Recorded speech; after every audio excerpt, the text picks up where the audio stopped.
Fala galera, tudo beleza com vocês? Eu sou o professor Renê e hoje, excepcionalmente, eu queria começar falando que eu estou morrendo de saudade dessas nossas videoaulas. Eu passei um período ausente por problemas técnicos, certo? Mas eu estou de volta, beleza? E na aula de hoje nós vamos estudar sobre o citoplasma e as suas organelas. Eu vou dar continuidade, certo, ao conteúdo lá de onde eu parei, certo? Então, se você está interessado em entender o que é o citoplasma e quais são as organelas que nele estão, eu já peço para você se inscreve no canal, clica no gostei e compartilhe com seus amigos, porque se você está focado no Enem, no vestibular, esse conteúdo pode sim cair na sua prova. Então, vamos deixar de conversa e vamos para a nossa videoaula.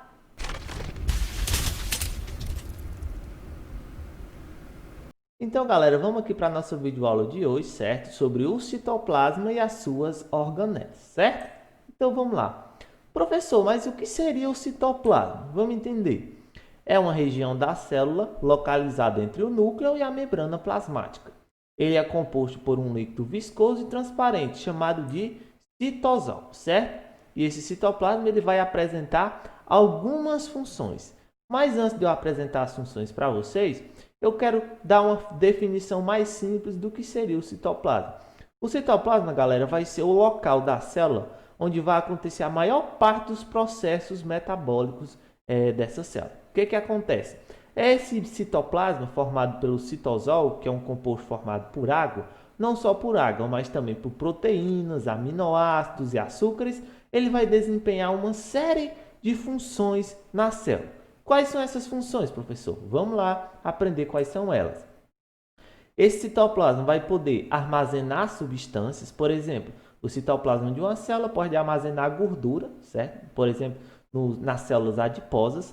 Essas células, certo? Dentro delas, no seu citoplasma, também pode armazenar energia, certo, pessoal? Que serão utilizadas posteriormente, que é o caso do glicogênio. O citoplasma também vai participar da questão da produção de enzima e das atividades metabólicas da célula, que a gente vai aprofundar nessa videoaula. E por fim, o citoplasma também vai ter uma função de sustentação esquelética celular. Como o próprio nome já nos ajuda a entender, esquelética quer dizer vem de esqueleto, ou seja, o esqueleto da célula vai estar presente no citoplasma, formado pelos microtúbulos e os microfilamentos, certo? Que vai formar o citoesqueleto. O cito vem de célula, esqueleto, o esqueleto, ou seja, o esqueleto da célula, certo? Então vamos lá. Eu estou apresentando aqui para vocês uma ilustração e vocês devem estar se perguntando: professor, tu tá maluco? O que é que tem a ver uma indústria com uma célula? Eu venho te dizer que tem tudo a ver. Eu vou mostrar para você que o funcionamento de uma célula é muito semelhante ao funcionamento de uma indústria. Vamos aprender? Então vamos lá. Acompanhe comigo. Uma indústria, galera, ela vai apresentar setores. Os setores de operação, o setor financeiro, o setor de marketing e todos os outros setores que uma indústria possa possuir, beleza? Para que essa indústria funcione, é necessário que ela tenha setores, certo? E para que os setores funcionem, é necessário ter o que dentro de uma indústria? Os seus funcionários, beleza? Então, o que é que tem a ver, professor? Indústria, setores e funcionários com uma célula. Vou apresentar para você agora. A célula, galera, seria como uma indústria, certo? Seria uma grande estrutura e as partes da célula, galera, seriam os setores da indústria, certo? Quais são as partes da célula? Eu apresentei esse conteúdo na nossa primeira videoaula sobre citologia. Membrana celular, citoplasma, que é o que a gente está estudando hoje, e o núcleo. E quem seriam os funcionários dessa célula que trabalhariam nesses setores? Seriam as organelas, certo? Que são pequenas estruturas e cada organela vai desempenhar uma função específica dentro da célula.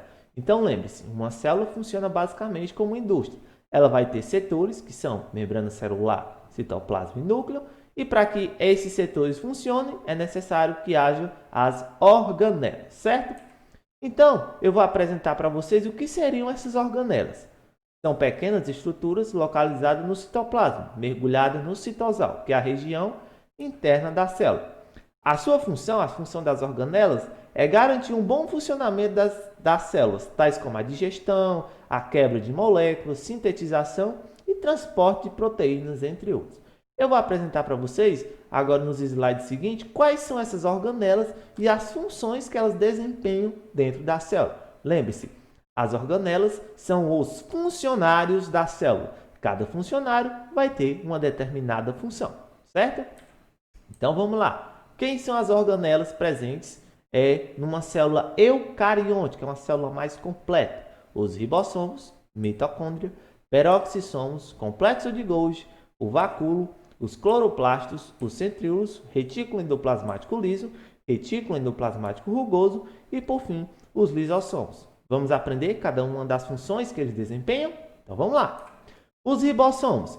Os ribossomos, galera, eles vão ser responsáveis pela síntese de proteína, a produção das proteínas. Ele tem um formato arredondado, mas especificamente, acompanhando a imagem, ele vai ter uma subunidade maior e uma subunidade menor. Como eu já disse, a função dele é sintetizar proteínas. Coloquei aqui a imagem de um predeiro construindo um aparelho. Cada tijolo seria um aminoácido.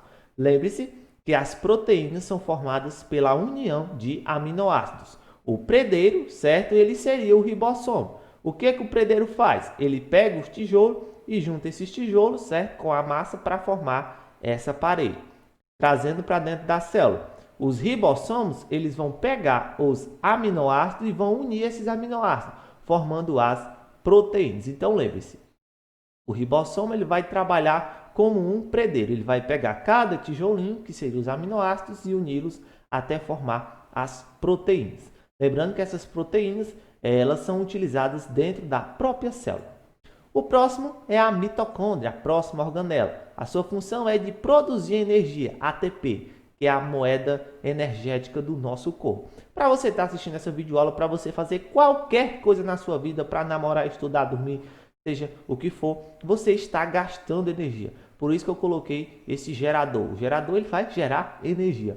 Então, a função da mitocôndria dentro da célula é de geração de energia, gerar o ATP.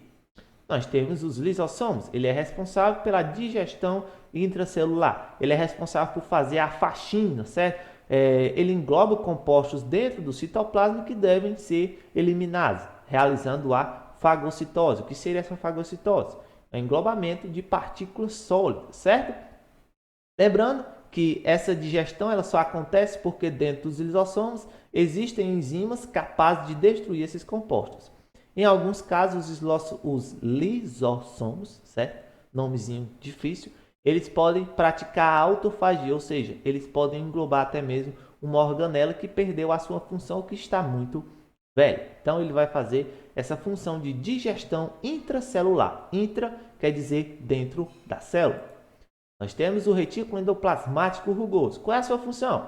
Responsável pela produção de proteínas e transportá-las para outros locais dentro ou fora da célula. Como assim, professor? O retículo endoplasmático, galera, ele é formado por sacos achatados em que na sua membrana vão estar presentes os ribossomos.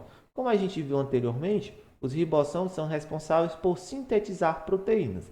Então, a função do retículo endoplasmático rugoso é de produzir proteínas que serão exportadas, certo, lá para o complexo de Golgi e posteriormente elas vão ser enviadas para locais fora da célula para exercer as suas funções. Eu coloquei aqui essa galera aqui, essa imagem. Cada pessoa dessa representa um ribossomo na membrana do retículo endoplasmático rugoso, produzindo uma proteína que será exportada para fora da célula.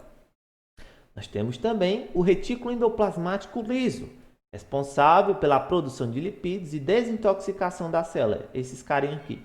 Por que eles recebem o nome de liso? Porque eles não têm ribossomos aderidos à sua membrana. Eles vão produzir lipídios, certo? Principalmente os que estarão relacionados à produção dos hormônios sexuais, o estrogênio e a testosterona do homem, certo? Lembrando também que o retículo endoplasmático liso ele vai participar, galera, da desintoxicação da célula.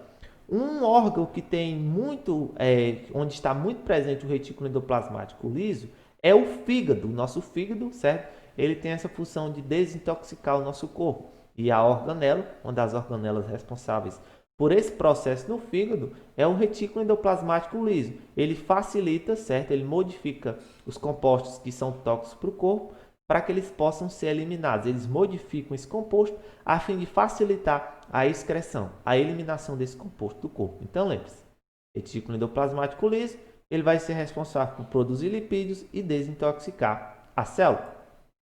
O complexo de Golgi, que vão ser bolsas membranosas achatadas entre si, responsável por armazenar, modificar e exportar compostos vindos do retículo endoplasmático rugoso.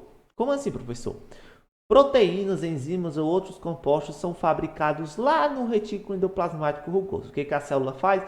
Ele envia esses compostos lá do retículo endoplasmático rugoso para o complexo de Golgi. Quando chega aqui no complexo de Golgi, essa substância, esse composto, vai ficar armazenado por um tempo. Ele pode sofrer a modificação, muitas vezes muda a sua estrutura, para que ele possa se tornar um enzima ou uma proteína ativa. Posteriormente, após o acabamento final dessa proteína, dessa enzima, ela é exportada, seja para dentro da própria célula, para exercer a sua função, como é o caso dos lisossomos, que eles são inicialmente produzidos lá no retículo endoplasmático rugoso, mas o seu processo final acontece no complexo de Golgi. E depois ele é liberado dentro da célula para exercer a sua função, certo? Que é de digestão intracelular. Então, lembre-se, o complexo de Golgi ele vai armazenar, ele vai modificar a substância que ele recebe e depois ele vai exportar para que essa substância, esse composto, possa exercer a sua função, dentro ou fora da célula. Nós temos os cloroplastos, que eles são responsáveis pela fotossíntese nos vegetais. Você nunca viu um vegetal comendo um pedaço de pão. Você nunca viu um vegetal comendo algum tipo de alimento. Por que ele não faz isso? Porque ele possui essa organelazinha aqui, que são os cloroplastos. A partir do cloroplasto, nome difícil, né? As plantas elas conseguem produzir o seu próprio alimento, certo? Chamado de fotossíntese. Nós temos também os peroxissomos, responsáveis por degradar o peróxido de hidrogênio, que é a água oxigenada. Como assim, professor?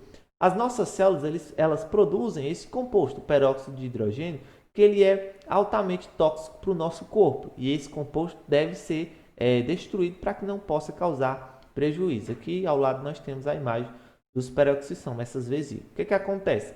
Esses peroxissomos eles vão degradar essa estrutura, certo? Do peroxissomo, formar um composto, a água e o oxigênio molecular, que não é tóxico para o nosso corpo. Ah, professor, por que tu colocou o ácido muriático? O que tem a ver? O ácido muriático ele vai degradar substâncias que são indesejáveis. Eu estou querendo dizer que os peroxissomos eles vão destruir, assim como o ácido muriático, substâncias que são tóxicas para o nosso corpo, certo?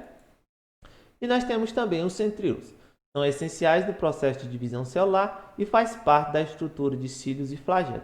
Eu coloquei aqui a estrutura, a questão da ripa e do caibro, que vai formar o telhado de uma casa.